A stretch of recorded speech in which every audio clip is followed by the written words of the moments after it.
Hello, this is John, and you are looking at Joe Opinion over on Newsmax, and he is a very highly intelligent individual you will find. And we're going to give him the third opinion. The first opinion we're going to give to the Democratic way of thinking, and I myself am a constitutionalist. I'll take the second opinion, and then we'll move on to the third opinion.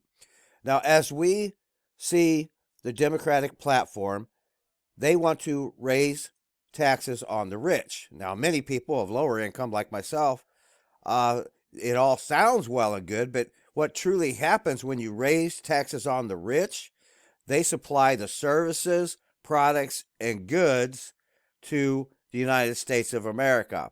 So what they do is they increase their prices, and you wind up paying the tax for them. And it's smoke and mirrors people don't seem to get. Because when you raise the taxes on the rich, you create inflation. And that inflation is paid off the backs of the consumer, who have to spend 50 cents more for a gallon of milk, 50 to 75 cents more for a gallon of gas, et cetera, et cetera, et cetera. All your services, your electric bill goes up, your phone bill goes up. Everything that you use and consume will go up. That's what happens when you tax the rich. They pass it on to the middle class and lower middle class. We wind up paying that extra tax for them. The Paris Climate Accord, we get into that. We've got to go through all these mandated procedures to clean up stuff that we do in the United States that cuts down on the carbon footprint of the United States of America right away. But India and China, they get a pass until 2030. And by the economic burden that's going to put on the United States, that's going to excel China and India up on the economic scale, on a global scale, surpassing the United States, as they are about even with us right now. So you have the Democratic opinion in regards to raising taxes, and the things they do, they make it all sound sweet and good and nice, but it's not. It's going to come back and bite us and hurt us, and it's just going to be a scary 4 years if the Democrats get a stranglehold on the United States of America. And as far as opening up our borders and giving amnesty, see, this word goes down south, and all those people deep in South America are banding together and trying to come up to America, and the coyotes, the human traffickers, are just licking their lips because now they know, all right, now we got free access to America, and we can child traffic these kids in there a lot easier than we could under the previous administration. So you got all these caravans starting to form, and people are getting to make the long, dangerous trek to United States of America. They're not just right over on the other side of the fence. They've got to go hundreds and hundreds of miles just to get to the border. And that is a very dangerous road to travel. But because of the new incoming administration, they think it's going to be easy beans. And a lot of people die along the way. And a lot of humans are trafficked into the United States of America illegally, only to find things worse here in America than they were back in their homeland. And it's like jumping out of the frying pan into the fire, my friends. And this is the point of view and the way the Democrats think. They cotton candy everything, making everything sound real sweet, rosy, and great.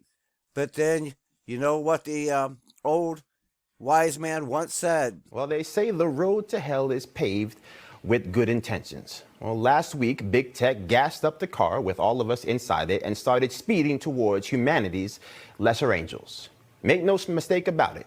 From the multi-platform ban of President Trump to the blacklisting of the conservative platform Parler, what we witnessed from the tech giants was a full-on assault on freedom in America.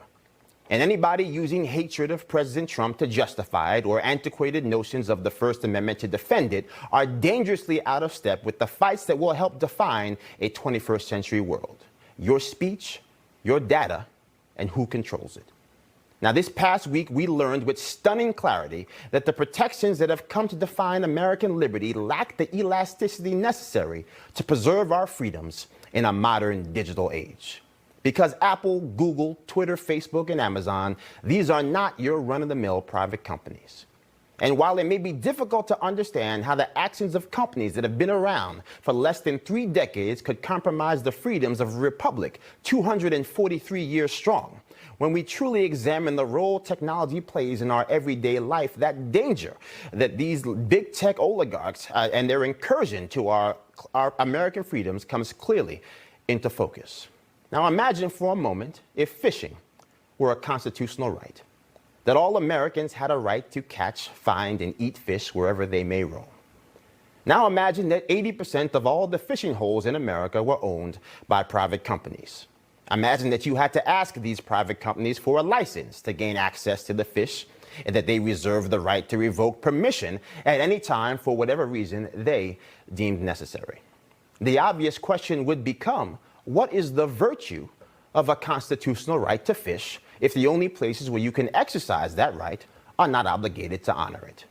Well, that is effectively the moral and ethical quandary thrust upon us by the outrageous overreach of the 5 big tech companies this week. In a world where the overwhelming majority of all business, personal, and political speech is nonverbal digital communication, less than a handful of companies control all the levers of speech with virtual autonomy. Facebook and Twitter control over 80% of the social media marketplace.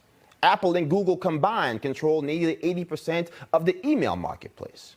And when companies that monopolize the tools for modern speech can unilaterally decide who has access to communication with the world, freedom of speech is no longer a foundational principle, but a luxury afforded to a select few. And that should terrify everybody.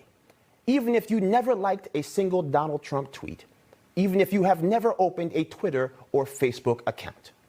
Because if they can stop the President of the United States from communicating with his 88 million followers, what is to stop them from targeting a movement that you love or an individual that you support next?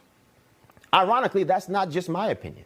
It's also the opinion of Jack Dorsey, the CEO of Twitter himself, who, in spite of his support of the ban of President Trump, said it set, quote, a dangerous precedent.